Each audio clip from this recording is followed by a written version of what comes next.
Les abeilles mellifères sont travailleuses et utiles à l'homme. Elles seraient même intelligentes. Mais avant d'être domestiquées, elles appartenaient à la grande famille des abeilles sauvages. Une vaste parenté dont les talents restent encore largement méconnus. Dans la campagne française, on dénombre 831 espèces d'abeilles sauvages.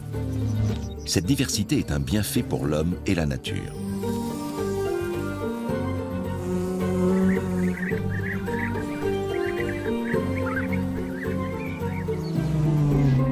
Toutes les abeilles, sauvages et domestiques, perçoivent des couleurs que nous ne pouvons voir.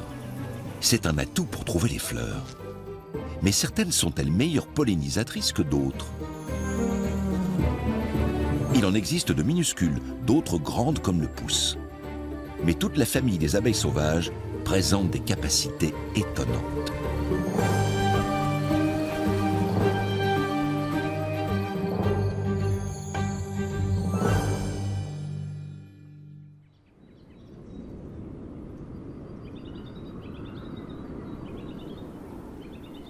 Un talus herbeux, un sol nu et sec. C'est un habitat idéal pour les abeilles sauvages. Cette mini-falaise paraît désertée, mais elle renferme toute une vie prête à éclore. Dès les premiers jours du dégel, lorsque le soleil réchauffe la terre, la nourriture des abeilles surgit du sol. Le tussilage fleurit souvent dès le mois de février, peu avant que les premières abeilles sauvages ne sortent d'hibernation. Les andrènes et les collettes, les premières à quitter leur nid, se mettent tout de suite en quête de fleurs. Au cours du vol, les abeilles se chargent électriquement et les fleurs présentent une charge électrique opposée. Voilà pourquoi les grains de pollen semblent sauter sur l'insecte. Ainsi, le tussilage est pollinisé, même quand l'abeille qui le butine est un mâle qui ne s'intéresse qu'au nectar. Le pollen, la partie mâle de la plante accrochée au poil de l'insecte, doit atteindre les organes femelles de la fleur. Pour le tussilage, c'est une question de survie. Des plantes sont capables de modifier leur charge électrique en un rien de temps, afin qu'un maximum de pollen se fixe sur l'abeille. Les abeilles sauvages n'ont pas d'apiculteurs pour leur offrir un abri. Elles s'en construisent donc un elles-mêmes. Nombre d'espèces font ainsi leur nid dans le sol.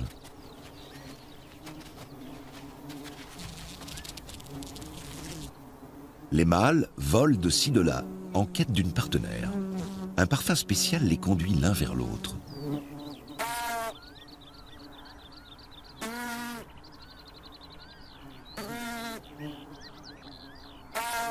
Des bourdonnements accompagnent l'accouplement.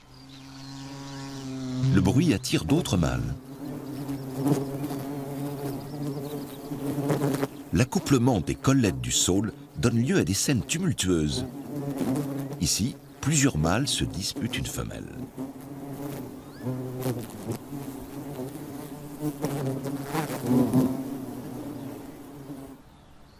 Toutes les abeilles sauvages ne nichent pas dans le sol.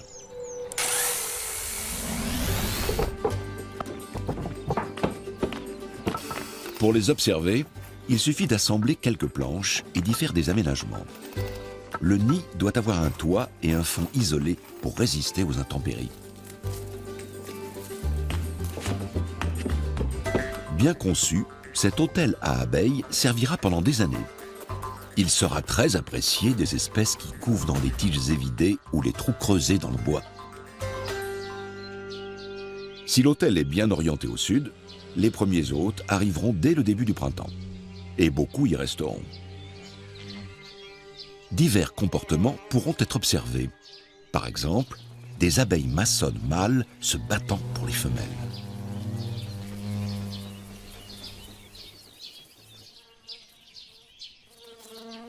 Pendant que certaines de ces osmies cornues s'accouplent, un premier prédateur arrive. C'est une guêpe coucou, une menace sérieuse pour la prochaine génération d'abeilles.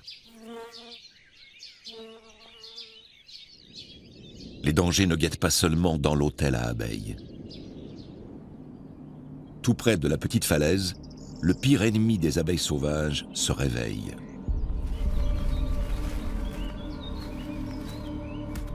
L'insecte qui émerge de la terre n'annonce rien de bon pour les collettes du saule. C'est un coléoptère, plus précisément une femelle de méloée violet, et elle a une faim de loup. Sur le versant exposé au sud, les premières pulsatilles apparaissent.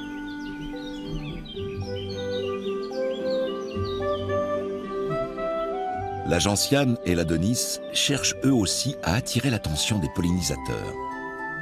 Mais à l'exception de quelques bourdons, les abeilles semblent bouder leurs fleurs splendides. Où sont passées toutes les andrènes et les collettes de la colonie voisine?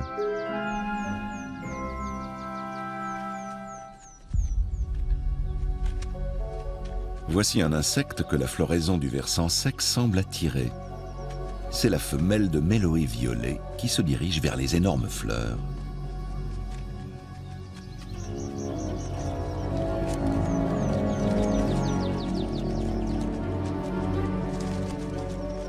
Elle recherche les parties de la plante les plus riches en énergie.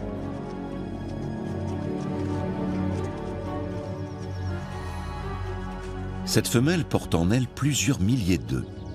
Pour qu'ils arrivent à maturité, elle doit se nourrir en permanence.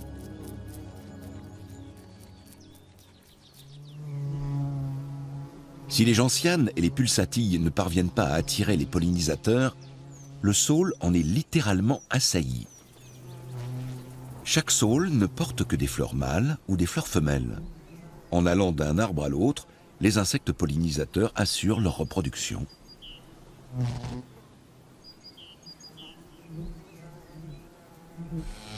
Comme son nom l'indique, la collette du saule apprécie tout particulièrement les chatons de cet arbre. Elle butine peu les autres fleurs. Chargée de pollen, la collette revient vers son nid qu'elle avait bouché avec de la terre avant de partir.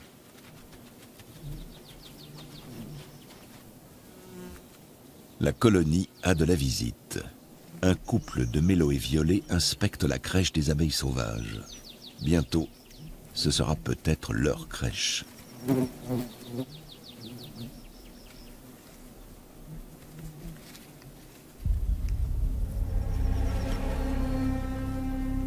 Ces coléoptères ne sont pas les seuls ennemis de la collette du saule.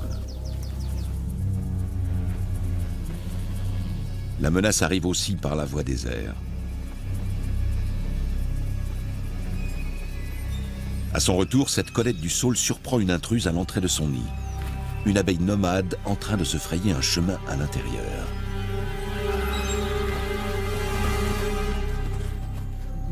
Elle avait presque réussi son coup. Les nomades sont des abeilles coucou. Elles ne construisent pas de nid et parasitent ceux d'autres abeilles.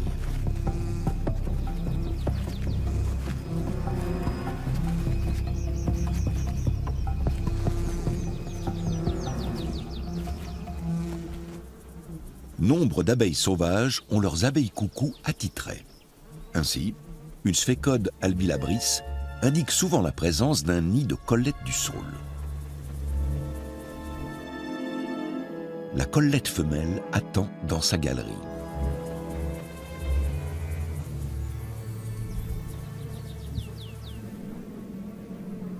La sphécode se glisse dans la cavité pour tenter de déposer un œuf aussi vite que possible sur la réserve de pollen de la collette. Avec les muscles de leurs ailes, les deux abeilles produisent des bourdonnements aigus.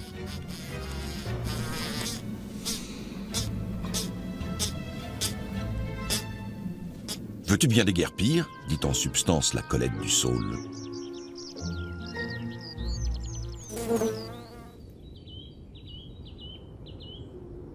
Les dernières gelées nocturnes ne gênent pas la floraison de printemps.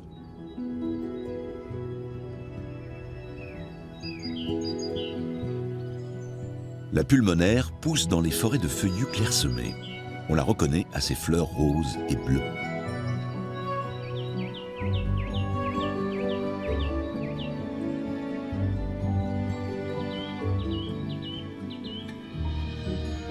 Au départ, le bouton de fleur est toujours rose.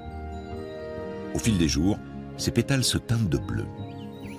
Les abeilles, comme l'anthophore aux pattes poilues, apprennent vite à associer les couleurs des fleurs à la présence ou l'absence de pollen. Elles économisent ainsi une précieuse énergie. La plante sera à coup sûr pollinisée si les osmies ou abeilles maçonnes visitent ces jeunes fleurs roses.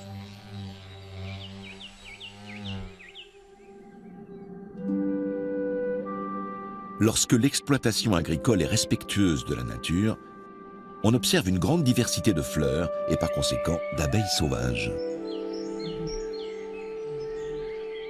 Dans les prairies marécageuses et rarement fauchées, de très grandes fleurs cherchent à attirer les pollinisateurs.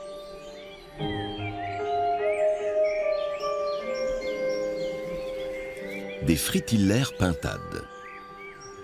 Ces fleurs sont relativement rares. En France, elles se concentrent dans l'ouest du pays.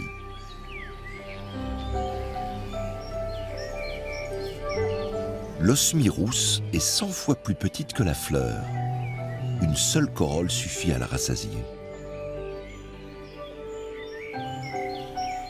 Chacun des 6 pétales possède une glande qui produit du nectar sans interruption pendant 3 jours. L'autel à abeilles est désormais entouré de fleurs multicolores. Les osmies qui y ont élu domicile ne sont pas difficiles. Elles pollinisent toutes les fleurs des environs.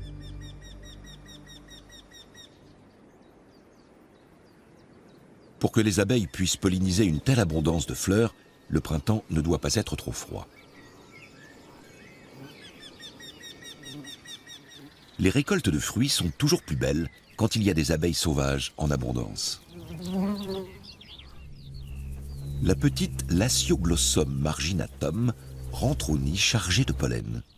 C'est sa récompense pour avoir dispersé des grains de pollen sur les fleurs femelles au cours de son butinage. Les arbres fruitiers grouillent de guêpes et d'abeilles, domestiques et sauvages. La biodiversité et le taux de pollinisation sont plus élevés sur les exploitations durables où l'on a peu ou pas recours aux insecticides. Les abeilles Lasioglossum marginatum font leur nid dans le sol. À mesure qu'elles creusent, la terre s'accumule à l'extérieur. L'entrée du nid se trouve au sommet de ces petites cheminées. Les nids sont souvent les uns à côté des autres. Leurs monticules qui émergent dans la prairie évoquent des modèles réduits des termitières de la savane africaine.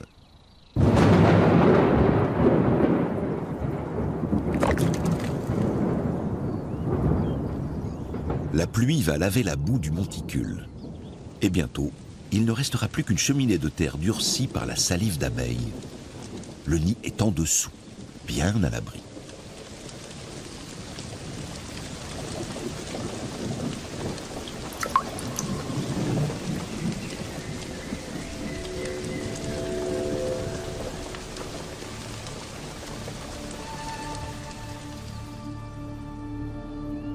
À la différence de la plupart des abeilles sauvages, les Lasioglossum marginatum vivent en société. Elles ont une reine qui peut vivre 6 ans, un âge canonique à l'échelle des abeilles.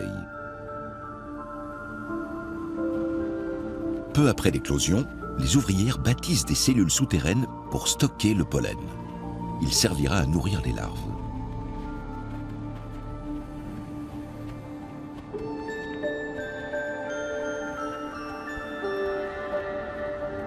Une colonie de Lasioglossum marginatum peut héberger des centaines d'abeilles. La reine se distingue à peine des ouvrières.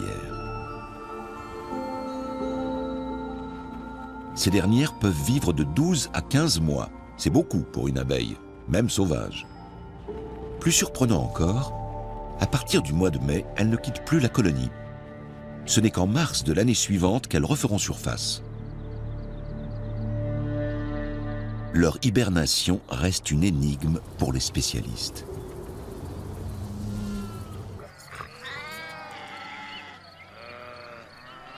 Un troupeau de moutons n'est pas un danger pour l'abeille sauvage. Au contraire, les Lasioglossum marginatum ont besoin de sols argileux, avec peu de végétation.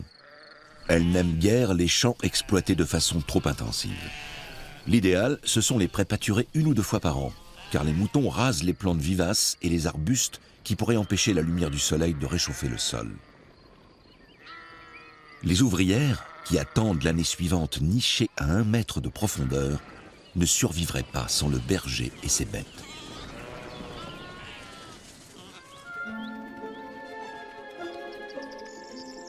Une foule de petits insectes jaunes sort du sol. Ce sont des triongulins, les larves du méloé printanier. Et de vrais dangers pour les abeilles. Leur premier objectif est de gagner les hauteurs.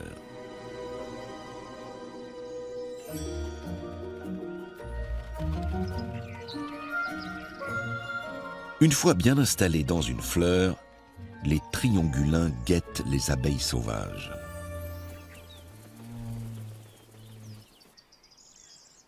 Les minuscules larves grimpent sur leur hôte et s'accrochent à son pelage. Commence alors pour les triongulins un voyage dans l'inconnu. Si les petits passagers clandestins ont de la chance, ils ont saisi les poils d'une abeille de la bonne espèce. La réserve de pollen se trouve au fond de la galerie de cette lasioglosse. C'est là que les triongulins descendent. Une seule larve de coléoptère va sortir gagnante de l'affaire. Après avoir avalé l'œuf d'abeille et le pollen, elle se transformera en nymphe. Elle ne quittera le nid que l'année suivante sous forme de méloé printanier. Où qu'elles se trouvent, dans le sol comme dans le bois mort ou les tiges creuses, les larves d'abeilles sont sans défense contre les parasites. Pour les protéger, la plupart des abeilles sauvages scellent l'entrée de leur nid.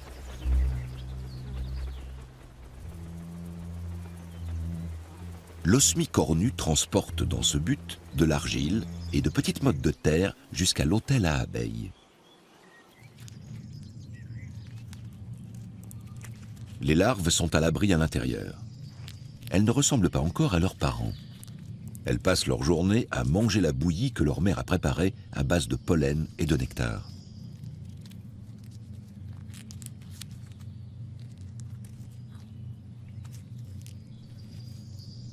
Chaque cellule gorgée de pollen abrite une larve.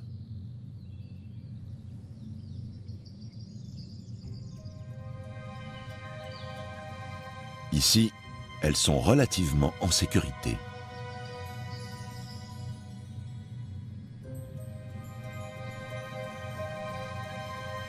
Par contre, au dehors, les adultes courent bien des dangers.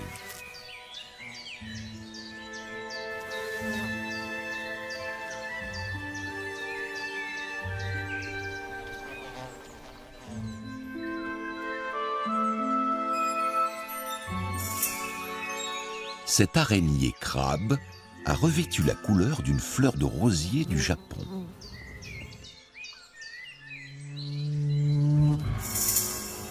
Elle guette sa future proie, mais pas n'importe laquelle.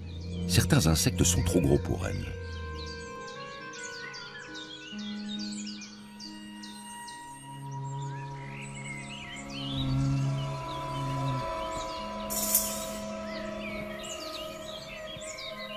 Une Andrena hemorrhoa, c'est parfait.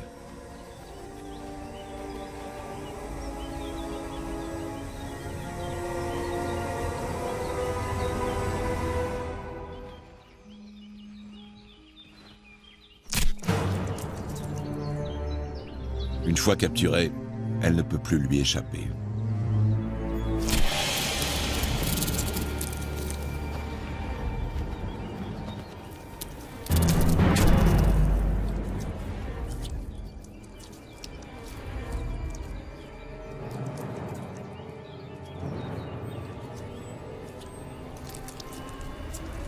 Une morsure empoisonnée à la nuque dissout les tissus internes. L'araignée crabe n'a plus qu'à les aspirer.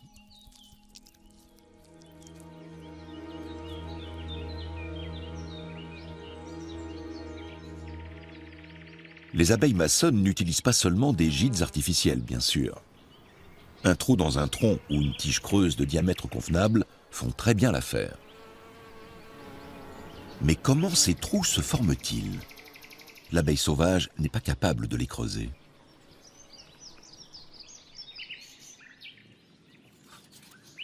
De nombreux coléoptères se développent dans le bois mort. Surtout les xylophages, comme le clite arqué. Sa larve creuse les chênes ou les hêtres pendant 2 ans avant de se transformer en coléoptère dans sa galerie.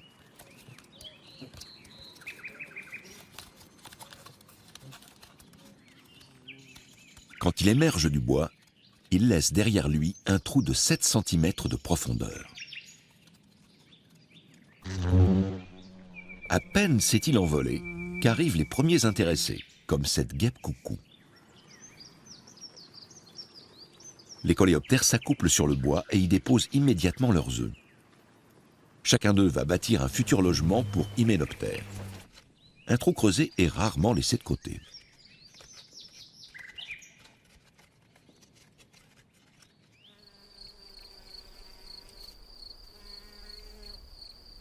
Mais le bois n'est pas la seule possibilité offerte aux abeilles maçonnes. Il existe aussi des maisons préfabriquées.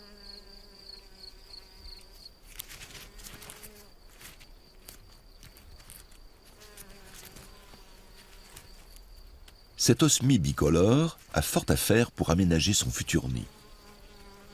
Pour commencer, il faut mettre la coquille d'escargot dans la bonne position.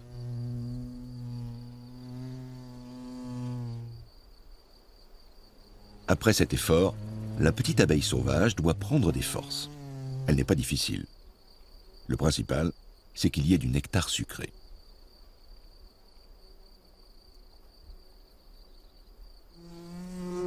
Puis, le travail reprend.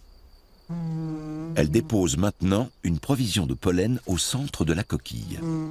Il servira à nourrir ses larves.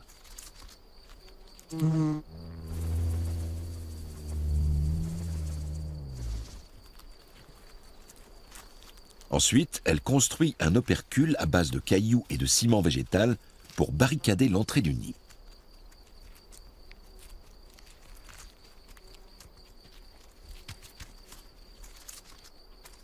Elle retire aussi de petites mottes de terre sous la coquille pour la stabiliser et éviter qu'elle ne roule au moindre coup de vent. Mais l'abeille est loin d'avoir terminé.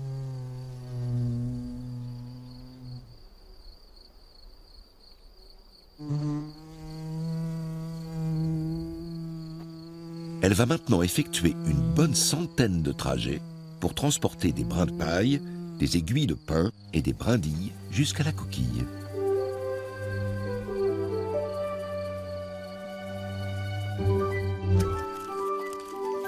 Elle les entasse pour camoufler son nid et le protéger des intempéries.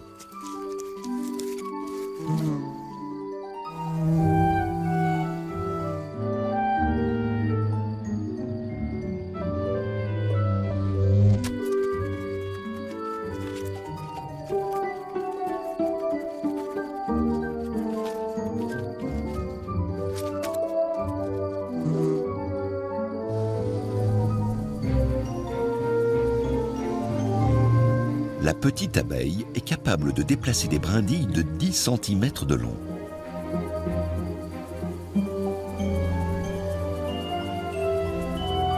Il faut 3 ou 4 jours pour que tout soit prêt. Au cours de sa vie, qui ne dure qu'1 mois et demi, l'abeille installera ainsi 5 à 10 nids. Un travail de titan pour un si petit insecte.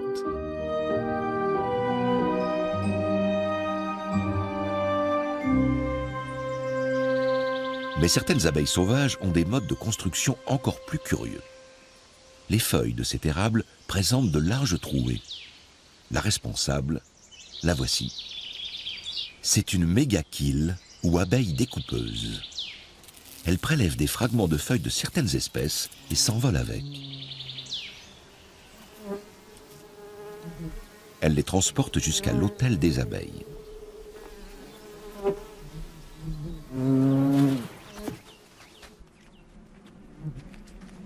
Ces feuilles vont lui permettre de construire les cloisons d'une série de cellules.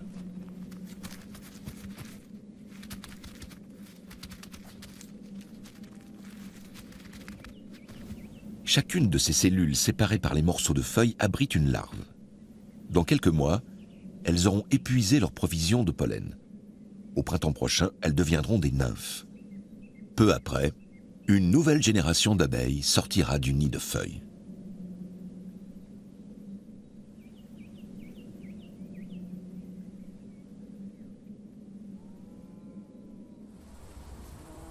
L'utilisation de papier peint est largement répandue chez les abeilles sauvages.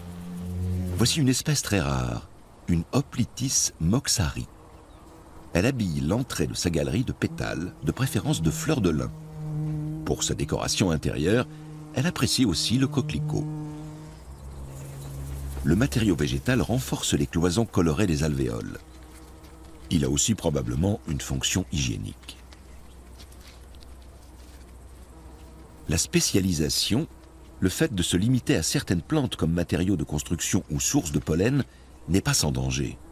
Si la plante se raréfie, l'abeille risque de disparaître. Le coquelicot couvre parfois des champs entiers. Et parfois, il est lui aussi percé de trous. L'anthocope du pavot, également très rare, n'utilise que des fleurs de coquelicot comme matériau de construction. Elle en tapisse les galeries de son nid.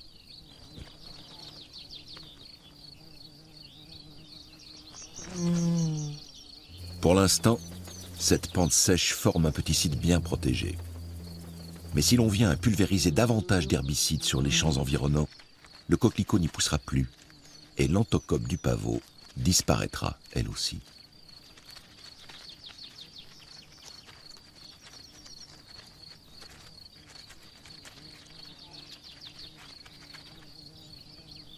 Comme la plupart de ses congénères, l'anthocope du pavot ne survit que là où est pratiquée l'agriculture extensive. Les abeilles sauvages sont des indicateurs de la bonne santé de l'environnement. L'agriculture durable est aussi cruciale à leur survie que l'existence de zones naturelles protégées.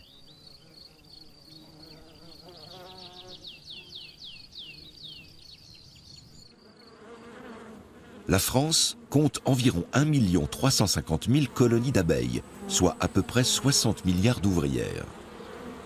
Au début du printemps, il faut y ajouter les mâles. La seule tâche des faux-bourdons est de s'accoupler avec les jeunes reines. En dehors de cette mission, ils ne sont que des pensionnaires sans intérêt pour la colonie.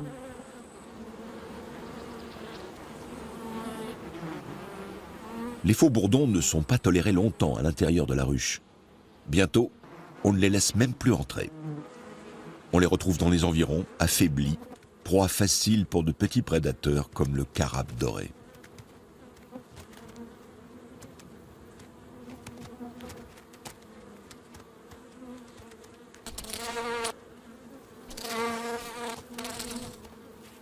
Une morsure à la base de l'aile et le coléoptère est assuré de faire un bon repas.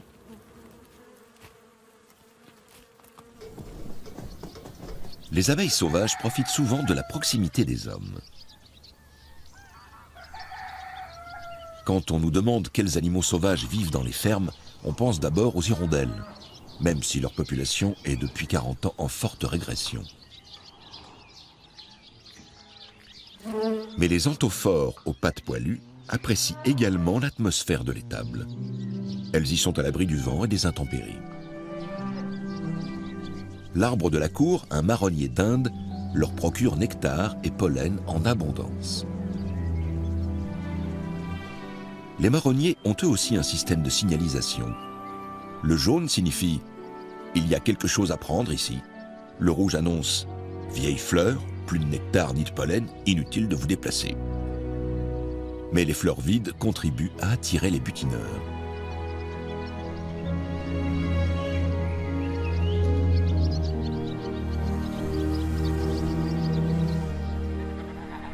Cette vieille ferme offre un refuge à un grand nombre d'abeilles sauvages.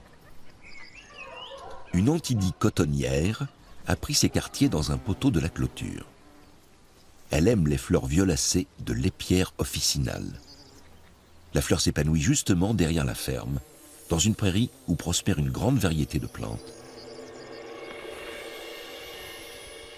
Le mâle de l'Antidie cotonnière possède des épines dures à l'extrémité de l'abdomen.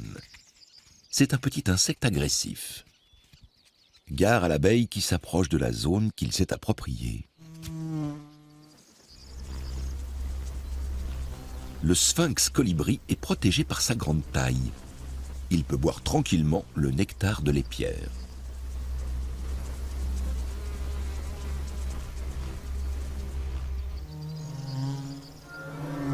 Mais si une abeille domestique s'approche,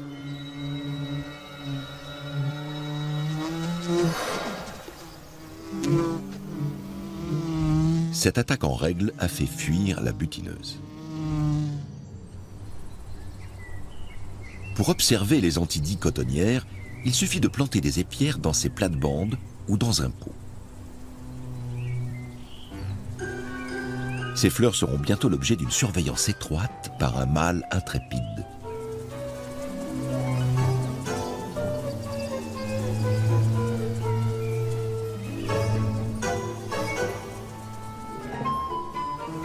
Une femelle butine du nectar des pierres.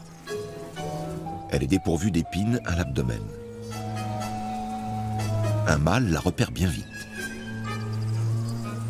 Chez les anthidies cotonnières, il est difficile de faire la différence entre approche amoureuse et attaque. Encore un visiteur. Il saura désormais que la zone est interdite aux bourdons. Le jardin offre aussi des plants d'épierres laineuses.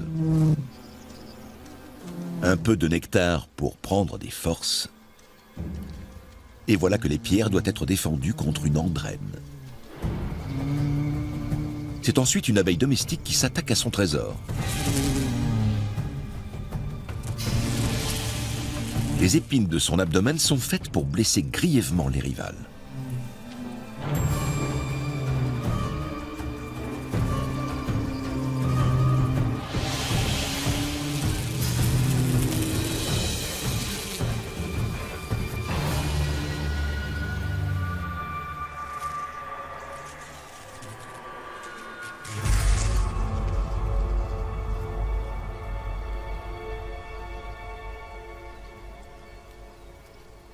La femelle fait enfin les yeux doux à ce soupirant très vindicatif.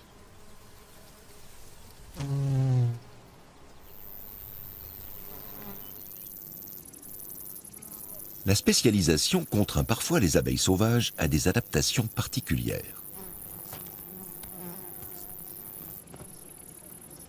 L'abeille à culotte a une passion exclusive pour le pollen de la chicorée sauvage qui ne fleurit que le matin. L'hyménoptère doit donc se dépêcher.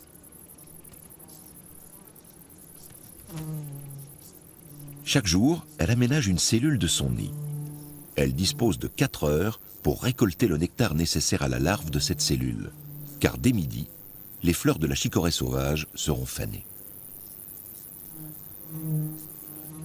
Pour exploiter au mieux ce court laps de temps, l'abeille à culotte possède d'énormes brosses sur ses pattes arrière. Elle peut ainsi recueillir beaucoup de pollen à la fois et n'a pas besoin d'interrompre sans cesse le butinage pour transporter le pollen jusqu'au nid. Un mâle lui fait des avances. Mais la femelle butine pour ses petits, elle s'est donc déjà accouplée. Ces brèves rencontres ne l'intéressent plus. À midi, elle rentre au nid pour la dernière fois avec une lourde charge.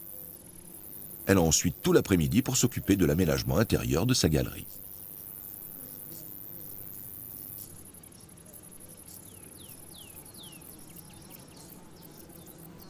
Le soir, l'activité des abeilles diminue.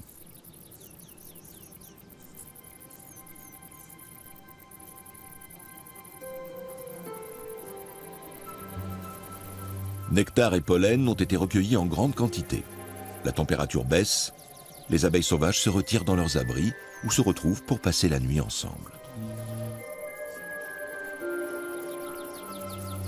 Les mâles surtout passent la nuit dehors.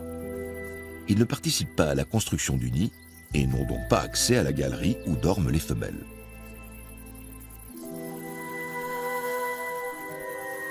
Certains mordent dans un roseau et passent la nuit ainsi.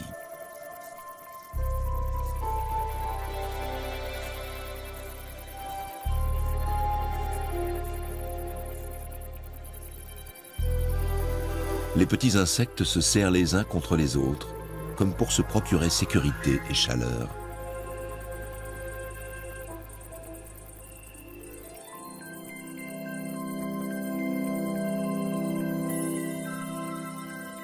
Enveloppées par la nuit, les abeilles s'endorment.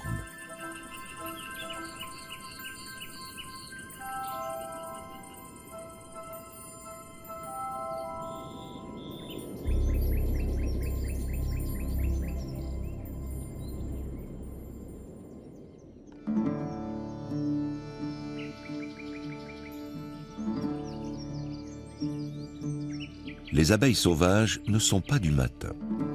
Tant que la rosée recouvre les prairies, elles ne bougent pas. Le cerf à longues antennes ne déroge pas à la règle.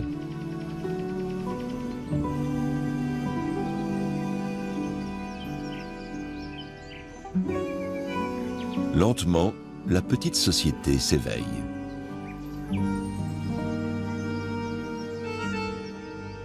À la différence des abeilles domestiques, les abeilles sauvages n'ont pas de ruche pour se réchauffer. Ce sont des enfants du soleil. Lorsque ces rayons réchaufferont les petites endormies, leur respiration s'accélérera. Alors, elles s'étireront et feront leur toilette. Puis, dès qu'il fera assez chaud, elles se jetteront affamées dans cette nouvelle journée. Chez les eucères à longues antennes, les mâles sortent de l'œuf quelques jours avant les femelles. Ils se montrent débordants d'activité dès le réveil, car la fécondation d'une femelle est la seule tâche importante de leur vie. Mais avant d'accomplir leur mission, ils prennent des forces. Pour cela, ils aiment visiter les fleurs de diverses fabacées, comme la vescraque. Mais dans ce milieu chaud et sec, certaines plantes n'ont rien de sucré à offrir aux pollinisateurs.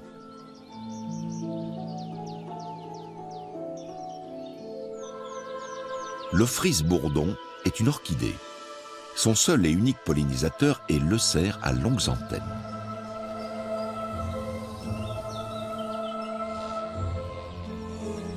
Contrairement aux autres fleurs, l'Ophrys bourdon n'offre pas de récompense aux insectes pour leur service.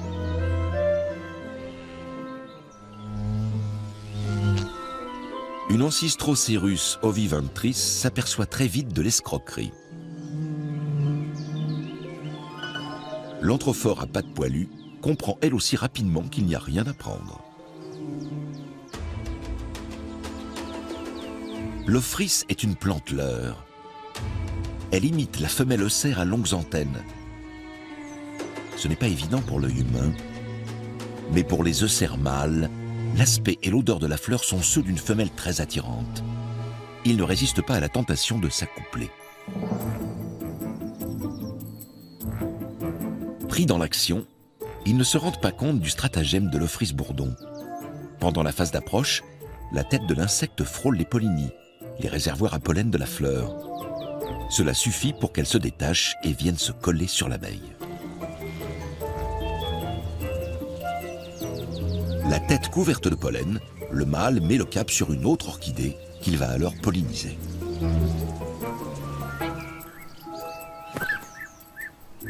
Sauf en cas d'imprévu.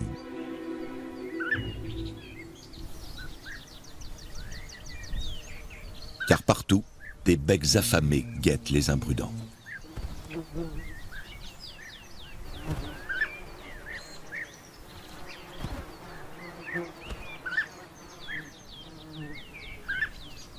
À mesure que l'été avance, les abeilles sauvages se feront rares.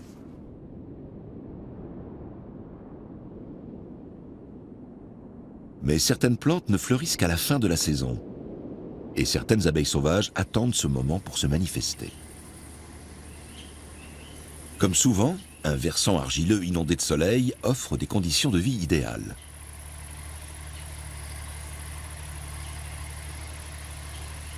Dans cette région viticole, le climat est chaud sans être trop sec.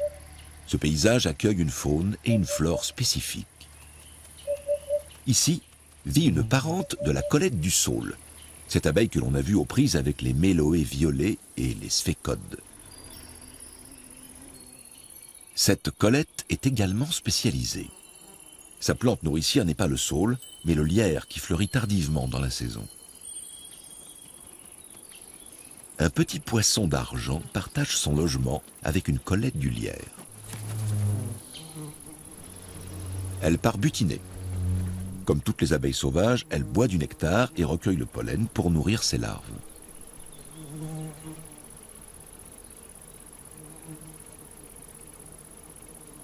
S'il faut aujourd'hui protéger nos abeilles sauvages, ce n'est pas seulement pour elles-mêmes. Elles ont pour nous un immense intérêt économique. Des chercheurs ont récemment chiffré la valeur monétaire du travail fourni par les insectes pollinisateurs en Europe. Elle s'élève à 14 milliards d'euros par an. Une grande part de cette somme est à mettre au compte des abeilles sauvages.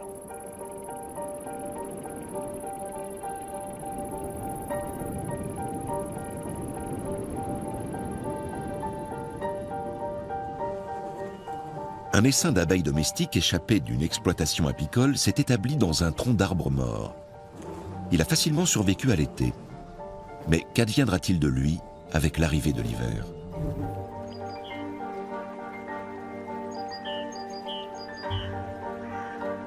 Le gel et la neige ont fait leur apparition. Le bourdonnement s'est tu dans la prairie. Les abeilles domestiques ont été prises par le froid.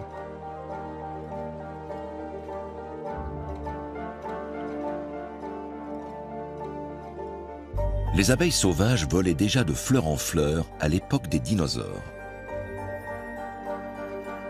Depuis, toutes les fleurs ont été pollinisées avec soin, avant même l'apparition des abeilles domestiques. Les abeilles sauvages ont toujours survécu à l'hiver, sans nul besoin de nos services.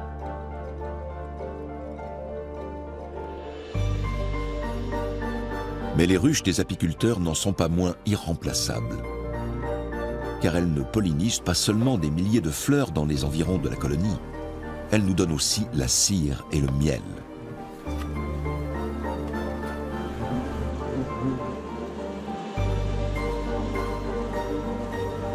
La domestication de l'abeille se perd dans la nuit des temps. L'homme a su faire de ces petits insectes les compagnons ailés et zélés de son quotidien. Raison de plus pour ne pas oublier tout ce que nous devons à leurs cousines sauvages.